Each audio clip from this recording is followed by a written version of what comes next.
Hey guys, this is going to be my out-of-box review for the high-grade Build Fighters Mega Shiki. This is a 1/144 scale model from the Build Fighters Tri series, and I gotta say I really enjoyed it.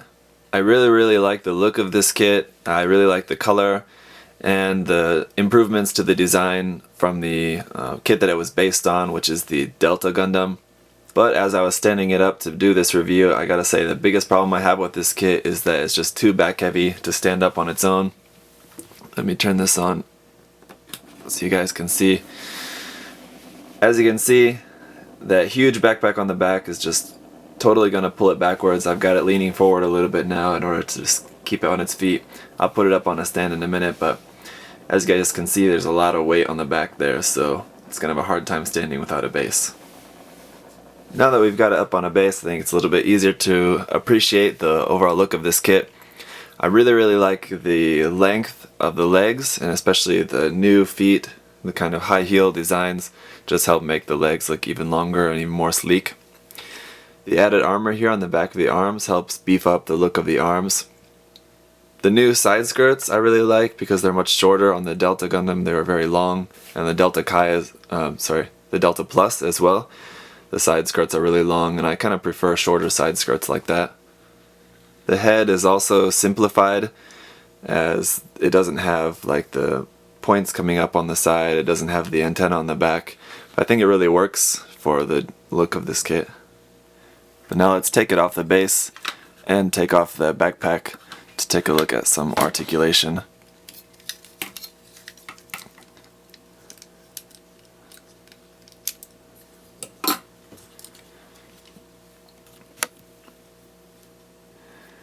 The head is going to be standard.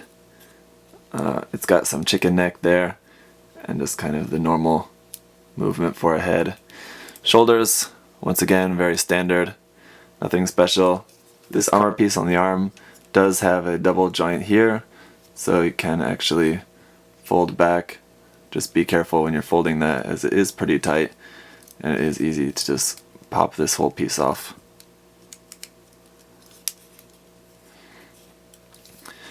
The hands, just normal. Elbows, just a single joint. It looks like it should be a double joint, but it is just a single joint there, so you're not going to get all that much articulation in the elbow. The waist does have a little bit of movement side to side and forward and back. It's basically on a ball joint inside there. The waist is super tiny on this design, but it really looks nice. The front skirts are also joined. The side skirts are just able to move up about that far, but because there's not a whole lot there, it's not much blocking the leg from going up. But what's blocking the leg is just that it's just on a ball joint there, so it doesn't have the option to come up any higher than that. So that's about as much separation as you're gonna get in the legs. The legs do have the same kind of leg as the Delta Plus, Delta Kai. I'm not sure, I haven't built the Delta Kai or the Delta Gundam, but they look very similar to the Delta Plus as well. So it is going to have that double bend there.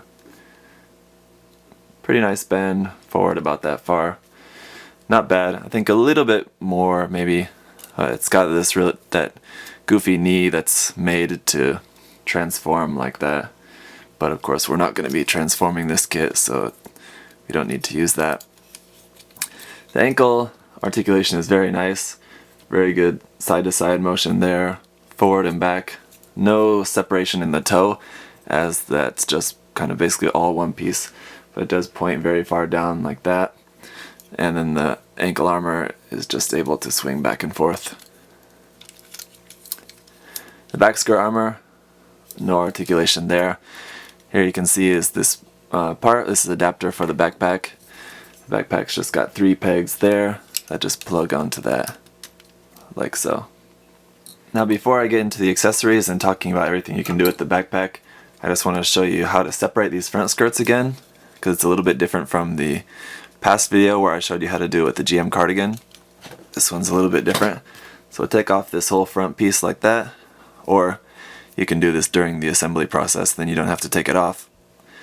This part is really tight on mine, so just be careful. This piece we need to take off. Okay, so I finally got this out. And as you can see, different from the GM Cardigan, which just had like the raised edge or going around there, this does actually have two ball joints there, you can tell, but they're just connected by that bar in the middle. So once again, we're just going to take our nippers, just put those right in the center there, cut, and then there we go. It's going to be separated. Put these back in here, and there you go. Now you've got independently moving front skirts. A couple of other things I wanted to mention about the overall construction of this kit. A lot of the pieces are actually undergated, so if you like that or if you don't like it, it's just something to keep in mind. I think it was all the pieces from the Delta Gundam, because those are plated in gold with when you get them with the Delta Gundam, of course, so those were undergated. I think most of the other parts were not undergated, if I remember correctly, but something to keep in mind. The other thing, just to remind you, there's only 3 stickers on this kit. Those are just going to be 1 sticker for the black visor and then 2 green stickers for the cameras on the head, forward and back. I usually don't stick those on, but I thought I'd do that for you guys for the review, just because it was just a few. Also, these black little triangles here are not stickers. I started to just do some simple panel lining just with a marker. I thought, well, I'll just panel line it up just so it looks better for the review for you guys. But then I remembered the point of doing the reviews as out of box is to show you exactly what you're gonna have to work with out of the box without doing anything to it. So I decided, oh, I don't want to do any panel lining on it then for you guys. So let's talk about the accessories. First thing is we're gonna have these 2 kind of katana shaped beam saber blades. Really like these. The beam saber handles are stored on the backpack right here on the side. You can just pull those out carefully. Pull the beam handle out, and whoops, that'd be the wrong end. There you go, just like normal. So get 2 of those. We also get this same beam rifle that we've seen before. The handle is able to fold down like that, and it's got no problem holding that in its hands. And speaking of hands, there are some nice options. The open hands are the ones I've got on the kit that you've seen there. We also have a set of holding hands, as you can see here. These will hold the beam saber handle or the rifle, so you can hold it. You can hold the rifle in either hand. There is no trigger finger for this, so if you wanted an actual trigger finger, you'll have to take it off of another kit. And then as well, there are 2 closed fists, so that's kind of cool.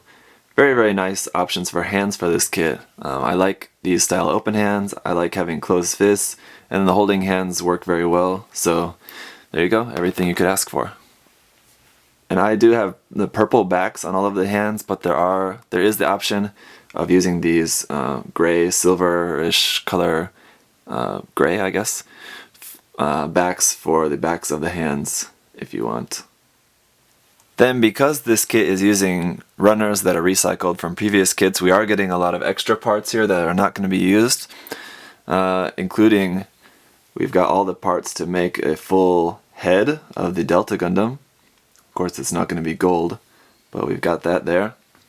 We've also got a few parts of the shield. This part and this part. We're missing like kind of the main part here to make that, so you can't really do a whole lot with it, but you could use it for some other sort of kit bash or something. We got the front skirt pieces. We've got the shoulder armor, and then the shoulder armor that's used in the transformed mode as well. And a bunch of other stuff as well, side skirts and some other kind of fin pieces and stuff. And we also have these are just round beam saber handles. So you could actually use those with this kit if you wanted, or just keep these and keep them for another kit. Okay, now let's talk about the backpack for a minute, the Mega Rider Launcher. You are able to transform it into a few different modes. This is probably going to be the only time I'm ever going to do this, because I just prefer it as a backpack on the mobile suit. But just for the sake of the review, I'll show you guys what to do. First thing is transforming it into the Mega Rider. So all we're gonna have to do is just take off these wings on the side. Underneath, we've got these two little kind of claw things here in the center. I'm gonna turn them around, facing the other way. There's these three pegs that peg into the front skirts. Those you can pull down a little bit like that and just plug those in there, like so.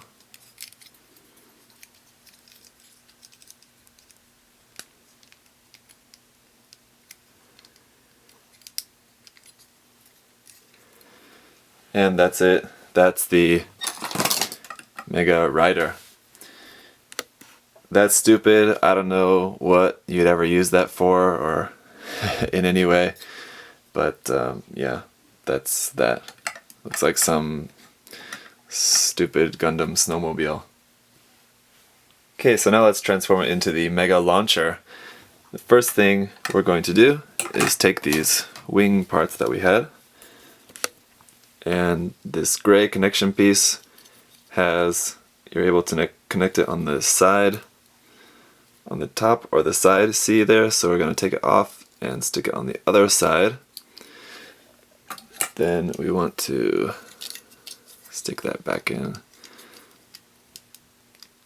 like that, and we'll do that for the other one,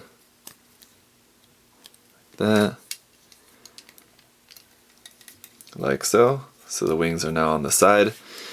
Next thing is take these legs on the bottom and fold them all the way down and back up like that, down, and then up. So there we go, like that. Then you'll notice under here is the small gray handle that you can actually flip out, and then you can attach the hand of the Mega Shiki onto there, and the Mega Shiki can like ride underneath it, holding on to that as it did in the anime. So give me a second, we'll set that up here.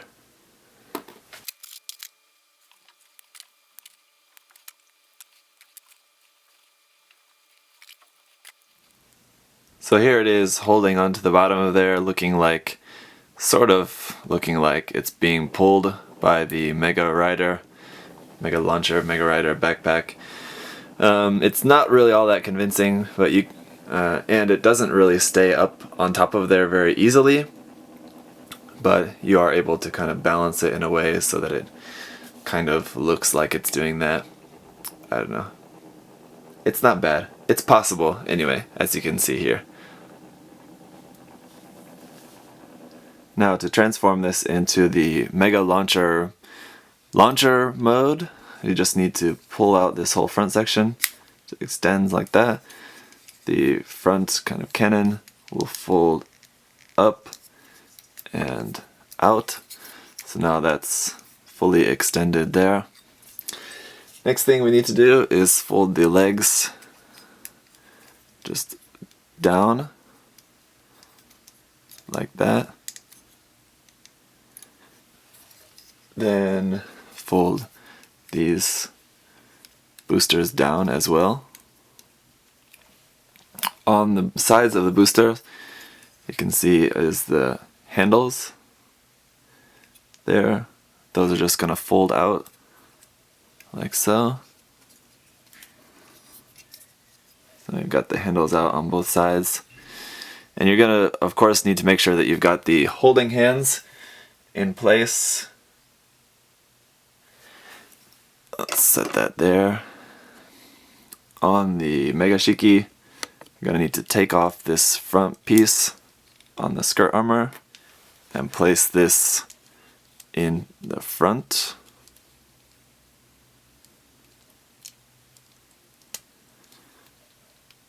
Like that. Next, underneath there's this gray piece here that needs to be folded down like that. That piece is going to plug into the top of the front skirt armor. So that middle piece goes into the front skirt armor first, where like that, and that's actually really secure. That's holding it down there without even putting the handles on yet. But we are gonna want to hold the handles as well, so slide the hands in there.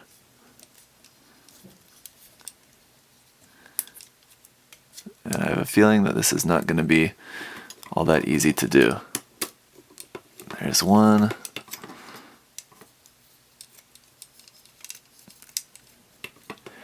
And there's the other one. So there is that. Let's see how difficult it's going to be to stand it up. So now all that weight that was on the back is now very much out in the front. So there, as you can see, it wasn't really all that bad. It is standing. There are a lot of things on there. If you wanted to really get that all lined up and looking totally symmetrical, obviously with these fins on the side, the booster pods, and like the little legs underneath, it's going to be a lot there to try to get lined up, but it's just going to take you a minute to do that. It doesn't look too bad. I don't know. I'm just not really a fan of it. I like this pose for the Dovin Wolf, and that's probably how I'll pose my Dovin Wolf whenever I get around to building that. But for this one, I think I'm just going to keep the backpack on the back. One interesting thing to note, it never says in the manual to do this at any point. It never shows it. But you are able to pull out these smaller wings on here, if I can get it. There. There is a second set of wings in there that do fold out, but those just fold like that. Now one more thing before we wrap this video up. There, I'll give you guys a size comparison. Here he is compared to a 18 meter tall RX-78-2 Gundam. As you can see, the Mega Shiki is going to be quite a bit taller, as the RX-78 is only really coming up to the chest of the Mega Shiki there. So it's very tall. You're getting a lot in this kit for the, what, 1900 yen it was? 1800 yen? So a lot of plastic, a very big kit. That's always nice. So that is it for the Mega Shiki, guys. I really enjoy this kit. I really like the color. I love the proportion and just the overall style of the kit. It's got some really great gimmicks, especially with everything you can do with that backpack. It's nothing that really appeals too much to me, but I just like the fact that they built all of that into it. Is there anything that I wish they had done differently in the design of this kit? Not really.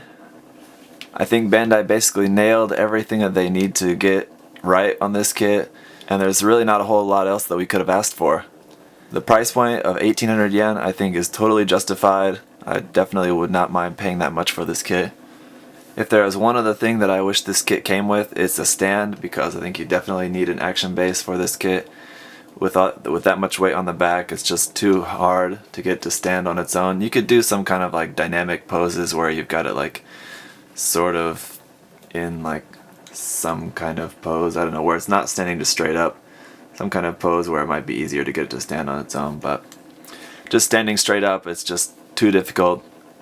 I know it's not really all that often that we get an action base in, or some kind of base in with the kits, so it's not really very likely, but it just would have been nice anyway. So would I recommend buying this kit? Yes, I would have to say definitely yes, and that is because it's a really awesome design. You don't have to be a fan of Gundam Build Fighters to really enjoy this mobile suit. Just being a fan of UC, I really enjoy this because the original design, of course, is coming from a UC based mobile suit. So that's what really drew me to it in the first place. I'm not really a huge fan of the Hyaku Shiki or the Delta Gundam, actually, because I don't really like gold Gundams all that much. But I am a huge fan of the Delta Plus and the Delta Kai. I think those are some pretty awesome designs, and I really like it here, represented a little bit differently, and in this purple and white color scheme. It really looks really good. Another great thing about this kit is that if you aren't someone who paints your kits, you really don't have a whole lot to paint on this. There's really only a couple places. Just some basic panel lining, especially those vents on the top of the backpack could use a little bit of paint, or at least just panel line it. This is one of those kits that pretty much everything is molded in colors accurate to the anime. So that's going to be it, guys. Thanks for watching. If there's anything I missed, sorry, I'm trying to cover all the points here, but I'm sure I probably missed some things. If you guys have any comments or questions, leave those below, and I'll see you guys next time.